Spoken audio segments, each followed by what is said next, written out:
Shalom Bapak Ibu Saudara-saudaraku yang terkasih dalam Tuhan Yesus Kristus. Selamat pagi, salam sejahtera bagi kita semua, dimanapun saudara-saudara berada. Selamat datang kembali di Renungan Kristen pada pagi hari ini.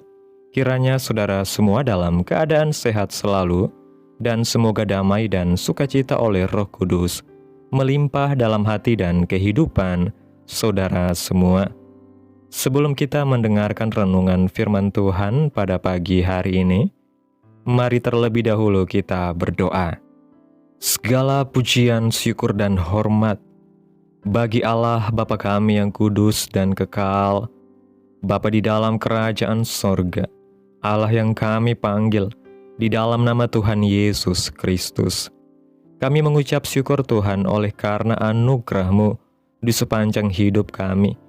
Hingga pada hari ini ya Tuhan, kami boleh ada sebagaimana kami ada. Semua karena berkat dan anugerah Tuhan dalam kehidupan kami. Pada pagi hari ini Tuhan, kami akan mendengarkan firman-Mu. Berbicaralah ya Tuhan, jamah hati kami, berikan kami pengertian untuk dapat memahami firman-Mu. Dan ajar kami ya Tuhan, untuk dapat melakukan firman-Mu di sepanjang kehidupan kami. Berfirmanlah ya Tuhan, kami sudah siap mendengarkan firman-Mu. Dalam nama Tuhan Yesus kami berdoa. Amin. Bapak Ibu Saudaraku yang terkasih, ayat renungan kita pada pagi hari ini terdapat dalam Injil Matius pasal 13, ayat 8 dan 9 yang berkata demikian.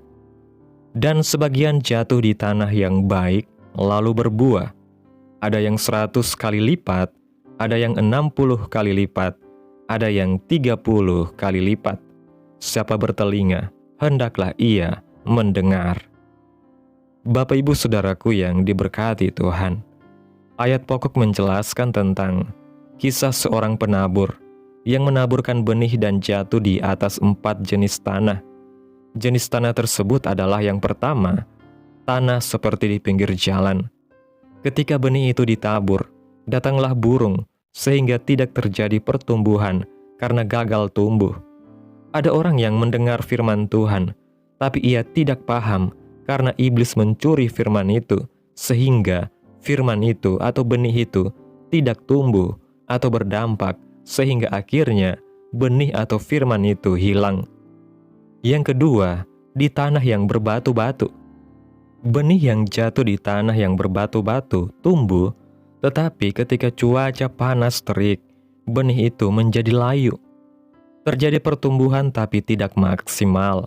Ini adalah gambaran dari orang yang senang mendengar firman Tuhan, tetapi ketika masalah datang, orang itu menjadi murtad karena benih itu tidak bertumbuh dikarenakan tanahnya tipis. Yang ketiga, tanah yang dipenuhi semak duri. Benih yang jatuh di tanah ini, benihnya tumbuh, tapi terhimpit dengan semak duri, sehingga benih itu mati. Semak duri ini adalah kekhawatiran. Seringkali kita mendengarkan firman Tuhan, tapi seringkali pula kekhawatiran menghimpit kita, membunuh iman kita, sehingga iman kita tidak bertumbuh. Yang keempat, yaitu tanah yang baik. Ketika benih itu ditaburkan, benih itu bertumbuh. Ada yang 100 kali lipat, ada yang 60 kali lipat, ada yang 30 kali lipat. Ada dampak yang terjadi di tanah yang baik. Kita tergolong pada tanah yang mana? Tentu kita menginginkan tanah yang keempat, yaitu tanah yang baik. Apakah ketika kita sudah mempersiapkan tanah hati atau hidup kita dengan baik, maka secara otomatis kita akan menerima berlipat ganda? Apakah setelah kita siapkan hidup yang terbaik, apakah itu langsung menghasilkan buah? Jawabannya tidak. Ternyata di tanah yang baik masih ada persoalan. Persoalan apa yang terjadi di tanah yang baik? Matius pasal 13 ayat 24-26 berbicara mengenai perumpamaan Tuhan Yesus tentang tanah yang baik. Si penabur benih itu tidur. Datanglah penguasa kegelapan yang menaburkan benih lain di tanah yang baik itu, yaitu benih lalang. lalang dan gandum tumbuh bersama, otomatis benih gandum tidak akan tumbuh maksimal karena terhimpit benih lalang.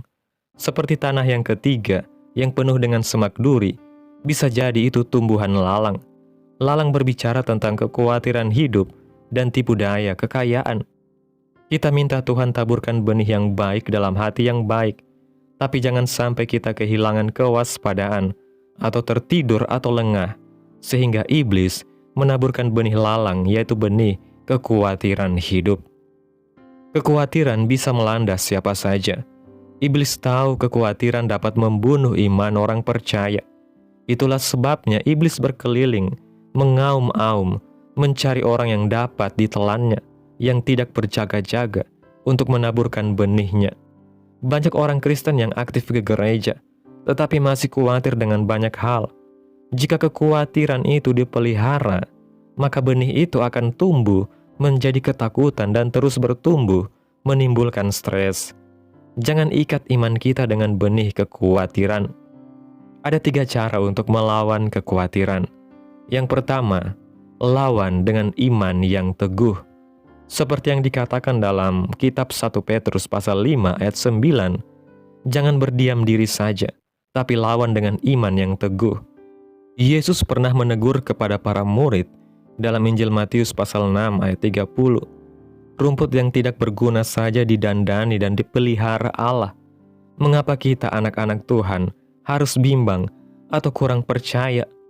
Kata kurang percaya dalam bahasa Inggris dipakai kata little faith, artinya iman yang kecil. Kita tidak bisa mengusir kekhawatiran jika iman kita kecil. Kita harus besarkan iman kita, karena kita memiliki Allah yang luar biasa. Matius 6 ayat 31 mengatakan, sebab itu janganlah kamu khawatir dan berkata, apakah yang akan kami makan? Apakah yang akan kami minum? Apakah yang akan kami pakai? Orang yang khawatir itu sama dengan orang yang tidak mengenal Allah. Orang itu berupaya dengan kekuatannya sendiri, sehingga sewaktu-waktu ia akan mengalami depresi. Mengapa kita harus khawatir jika kita memiliki Allah yang tahu apa yang menjadi kebutuhan kita? Lepaskan kekhawatiran kita, sebab itu tidak berguna. Yang kedua, mengingat akan kasih setia Tuhan dalam hidup kita. Dalam Pemazmur pasal 13 ayat 6, pemazmur merasa kekhawatiran menghimpit hidupnya sepanjang hari. Tapi ia menyadari untuk mengusir kekhawatirannya dengan bernyanyi bagi Tuhan, karena Tuhan baik baginya.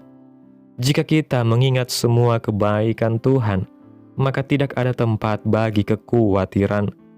Orang yang melupakan kebaikan Tuhan seringkali dihinggapi kekhawatiran. Jika kita mengingat bahwa Tuhan itu baik buat kita, tanpa kita sadari, kita berharga di mata Tuhan. Matius pasal 10 ayat 29-31, di sana dijelaskan, burung pipit yang tidak berharga dipelihara Tuhan, maka kita pun lebih berharga dari burung pipit, dan pasti Tuhan selalu memelihara kita. Yang ketiga, miliki hati yang penuh syukur. Dalam Mazmur pasal 37 ayat 4-5 mengatakan, dan bergembiralah karena Tuhan, maka ia akan memberikan kepadamu apa yang diinginkan hatimu. Serahkanlah hidupmu kepada Tuhan, dan percayalah kepadanya, dan ia akan bertindak. Hati yang penuh syukur adalah hati yang bergembira karena perbuatan Tuhan dalam hidupnya. Hati yang bersyukur adalah hati yang Tuhan rindukan pada setiap orang percaya. Jangan beri kesempatan kepada iblis, melainkan lawan dengan iman, ingat kasih Tuhan, dan miliki hati yang penuh dengan syukur. Amin. Tuhan Yesus memberkati. Demikianlah renungan firman Tuhan pada pagi hari ini. Biarlah menjadi berkat bagi kita semua, dan dapat kita lakukan dalam setiap kehidupan kita.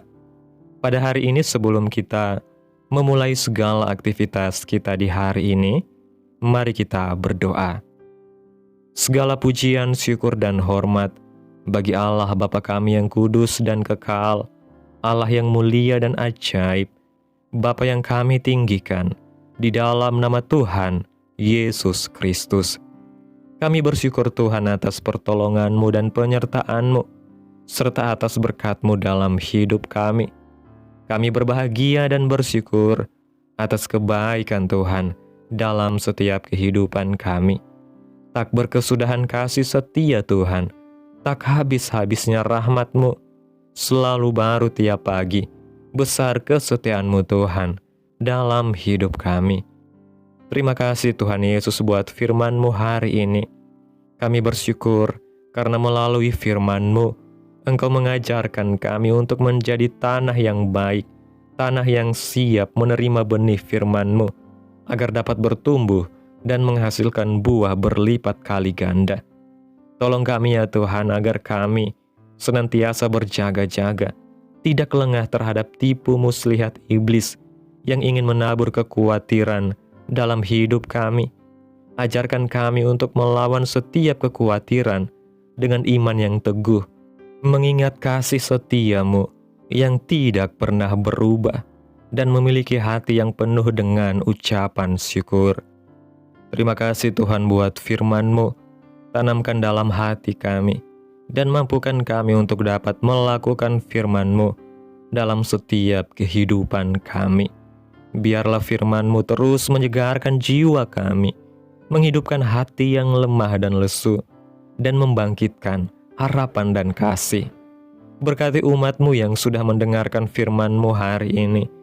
Berkati di setiap saat, tempat dan kondisi hidup mereka, agar senantiasa selalu merindukan dan membutuhkan firman-Mu sebagai pelita kebenaran yang memerdekakan dan penghiburan yang menguatkan.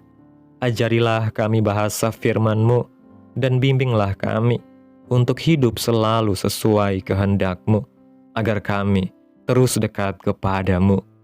Terima kasih Tuhan Yesus buat kesempatan hidup yang masih Tuhan berikan.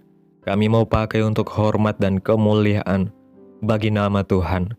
Segala pergumulan dan persoalan hidup kami serahkan di dalam tangan-Mu Tuhan. Engkau yang akan menyelesaikannya bagi kami. Kami hanya berharap kepadamu. Hamba berdoa ya Tuhan buat umat-umat-Mu yang sudah mendengarkan renungan firman Tuhan pada hari ini, yang saat ini sedang mengalami sakit penyakit, pergumulan masalah, kebutuhan ekonomi. Kiranya Tuhan jamah kehidupan umat-umat-Mu. Tuhan sembuhkan sakit penyakit mereka, pulihkan keadaan umat-umat-Mu. Berkati perekonomian mereka ya Tuhan, serta berikan jalan keluar dalam setiap pergumulan masalah yang umat-umat-Mu sedang hadapi. Dan ajarlah kami ya Tuhan, untuk selalu berharap dan percaya sepenuhnya hanya kepada Tuhan Yesus.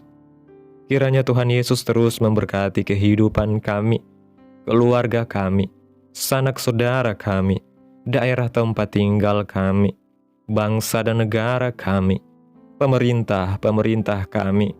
Biarlah semuanya dalam perlindungan-Mu ya Tuhan, dan jadilah sesuai kehendak-Mu yang terbaik dalam kehidupan kami.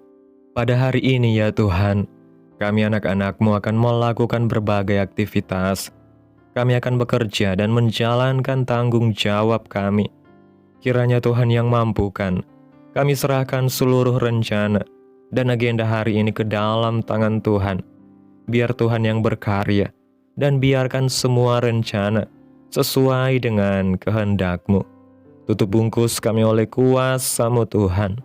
Hindarkan kami dari segala kecelakaan, mara bahaya, sakit penyakit, orang-orang jahat, kuasa-kuasa kegelapan iblis, bencana-bencana alam, hal-hal yang tidak kami inginkan. Tuhan singkirkan, Tuhan jauhkan, Tuhan hancurkan, hanya di dalam nama Yesus. Ampuni dosa dan kesalahan kami ya Tuhan. Jadikan kami pribadi yang lebih baik setiap harinya. Jagai kehidupan keluarga kami. Berikan kami kesehatan dan tuntun kami untuk terus berada dalam jalan-Mu yang benar. Terima kasih Tuhan Yesus yang baik. Inilah yang menjadi doa kami. Mari kita berdoa. Bapa kami. Bapa kami yang di surga, dikuduskanlah nama-Mu, Datanglah kerajaan-Mu, jadilah kehendak-Mu di bumi seperti di sorga. Berikanlah kami pada hari ini makanan kami yang secukupnya, dan ampunilah kami akan kesalahan kami, seperti kami juga mengampuni orang yang bersalah kepada kami. Dan janganlah membawa kami ke dalam pencobaan, tetapi lepaskanlah kami daripada yang jahat, karena Engkaulah yang mempunyai kerajaan, dan kuasa, dan kemuliaan, sampai selama-lamanya. Amin. Mari kita terima berkat Tuhan. Tuhan memberkati engkau dan melindungi engkau. Tuhan menyinari engkau dengan wajah-Nya dan memberi engkau kasih karunia. Tuhan menghadapkan wajah-Nya kepadamu dan memberi engkau damai sejahtera. Terimalah berkat Tuhan di dalam nama Tuhan Yesus Kristus. Amin. Selamat pagi, selamat beraktivitas. Tuhan Yesus memberkati.